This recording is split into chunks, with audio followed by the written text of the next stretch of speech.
Hi everyone, welcome or welcome back to my channel. If you're new here, my name is Amarachi. I'm a grad student in the US, and on this channel I share useful tips about moving to the US as well as documenting my grad school journey. So if this is something you've been interested in, please consider subscribing. So in this video I'll be sharing with you how I moved to the US from Nigeria as a student. So this entire process started in 2020 for me, started in 2020, October 2020. So in October 2020, I decided that it was time for me to go back to grad school, and I started the entire process. I started my process at the end of October 2020. So if you're Nigerian, you know what happened in October 2020. Yeah, let's not go into that. Anyway, started my applications, started putting together my applications end of October, beginning of November. And these are the steps that I followed.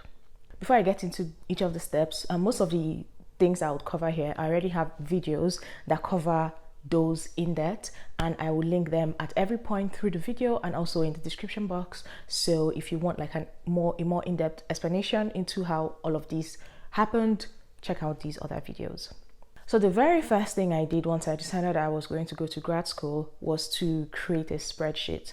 I created a spreadsheet. I gave it a very personal, funny title, and I basically started collecting information in this spreadsheet. This spreadsheet had the following columns. It had the name of the school, it had the application requirements. So this included, like, I had a column for exams, like did they require TOEFL or GRE. I had a column for the number of letter of recommendations that were required. I had a column for when the application deadline was, and I also had a column for like what the application fee was, and like, you know, if I could get it waived and all of that. And then the last column was one for the decision, you know, for admission or whatever, for the decision from the school.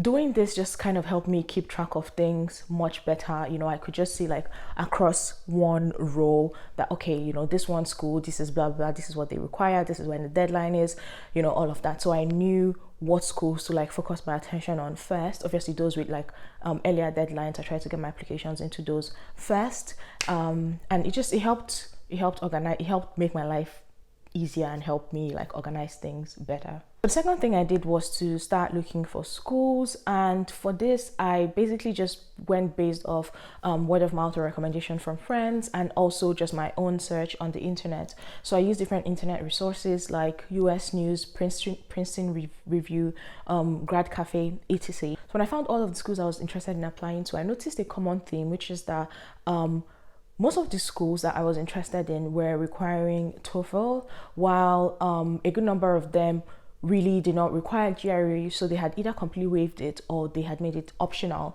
for the application cycle. And this was because of the pandemic. Seeing as this was the case, I thought, okay, you know what? Maybe I should just like forget about writing GRE and just focus on TOEFL. I mean, that eventually worked out in my favor because, remember, I started my applications end of October, and for most schools the application deadlines, priority deadlines, are like in December.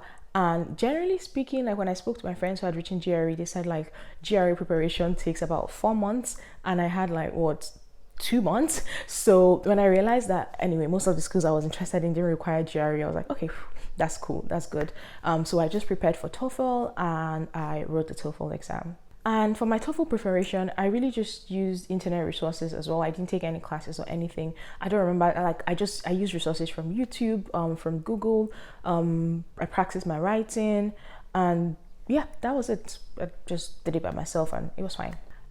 So when I had TOEFL written and done, got my result, next thing I did was actually start putting together my application. So for this, you know, I wrote my statement of purpose. I reached out to my undergrad professors for letters of recommendation, told them that they would be writing me letters of recommendation for grad school, and I requested for my transcript from my undergrad institution. Once I had all of those together, I started to just put in my application.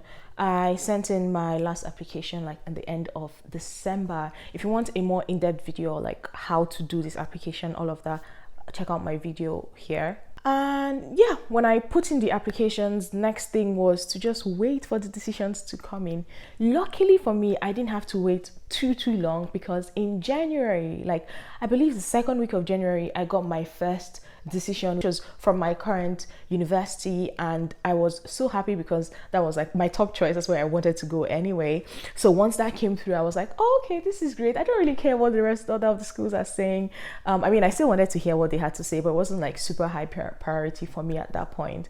But yeah, the next step was just getting that admission decision. So like I said, got the first one in January, and then the rest of the decisions came in like between February and March. But like I said earlier, that they didn't really matter to me, really. And when I knew that I was actually coming to the US, like I had my admission offer, I requested for my I-20, and then I applied for my visa. Like I started preparing for the visa application process, or the visa interview process. I applied for that. I had my visa interview, and it was a success because now I'm in the US. If you have no idea how to prepare for the interview or anything concerning that, I have a video dedicated to answering some of the frequently asked questions, and you can check out that video here and in the description box as well. Also, I have like an entire playlist. So if you go on my channel and you click playlist, I have a playlist for like F1 visa. I have an F1 visa playlist, so you can just watch all the videos in that playlist. I'm sure between like all of the videos there, questions that you have probably must have gotten answered at some point. And then when my visa got approved in June, I still remember the date, June 1st. Next thing I had to do was kind of just start preparing, getting myself together, buying stuff, packing, all of that. I mean, I didn't start packing in June because I actually did not come until like September, but you get the point. The next big step was to start preparing. And I have a video that I would link here and in the description about like what to pack or not pack when you're moving to the US and all of that. So check that out if you want to see what's important to pack and what might just be a waste of your valuable luggage space. And then of course the final step was actually traveling, and I did that. I arrived in the US in September, got here, settled down, sorted all of that out. I also have a video that goes over all that you need to do when you first arrive in the US, like the settling down process. I'm going to link that video here and in the description box as well, so be sure to check it out. And yeah, after I arrived, I just, started living my life, doing grad school stuff. And it's been a nice, rewarding journey so far. I hope from this video you can get like an overview of what the process is like, or, like what steps you need to take if you want to move to the US as a student. If you have any questions, please leave them in the comment section below, and be sure to check out all the other videos that I've linked throughout this video that go in depth into all of the different steps that I talked about. And yeah, thank you for watching. I will see you in the next video.